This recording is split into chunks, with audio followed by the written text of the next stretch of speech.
जय शिवराय. राजगुरुनगरमध्ये उघडकीला आलेला प्रकार हा अतिशय धक्कादायक आहे आणि मोलमजुरी करून गुजराण करणाऱ्या मुकवाने या दाम्पत्याच्या दोन्ही मुली कार्तिकी आणि तुर्वा यांचा जो दुर्दैवी अंत झालेला आहे, हा खरं तर माणुसकीला काळीमा फासणारी ही घटना आहे आणि या दोघींचेही मृतदेह बॅरलमध्ये सापडले आणि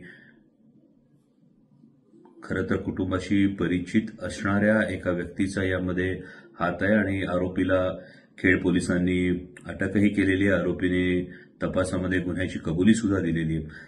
कालही मी पुण्याचे पोलीस अधीक्षक पंकजी देशमुख यांच्या सतत संपर्कात होतो आणि वॉटरटाईट केस बनवून या निर्घृण अशा अपराधाबद्दल, या माणुसकीला काळीमा फासणाऱ्या अपराधाबद्दल आरोपीला जास्तीत जास्त कठोर शिक्षा व्हावी, नव्हे फाशीचीच शिक्षा व्हावी, या दृष्टीनं केस वॉटरटाईट करण्याच्या सूचना या पोलिसांनी दिल्या. पोलिसांनी त्या परीनं तत्परतेनं कारवाई केलेली आहे.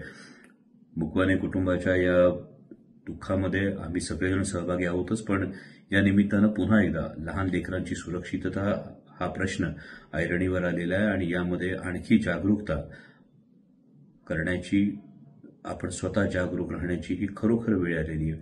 शाळांमधून आज गुड टच, बॅड टच या सगळ्या गोष्टी सांगितल्या जातात, पण अशा पद्धतीनं परिचिताकडून असा घात होईल अशी अपेक्षा कोणीही करत नाही आणि जो प्रकार झाला तो दुर्दैवी, पण यापुढे कोणत्याही आरोपीच्या काळजाचा थरका फुडावा अशा पद्धतीची शिक्षा या आरोपीला व्हावी, या मागणीसाठी मी स्वतः कायम पाठपुरावा करीन.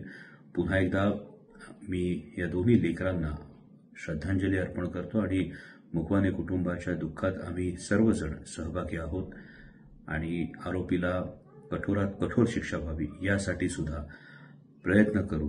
या निष्पाप चिमुकल्यांना न्याय मिळावा या दृष्टीनं कायम प्रयत्न करत राहणार.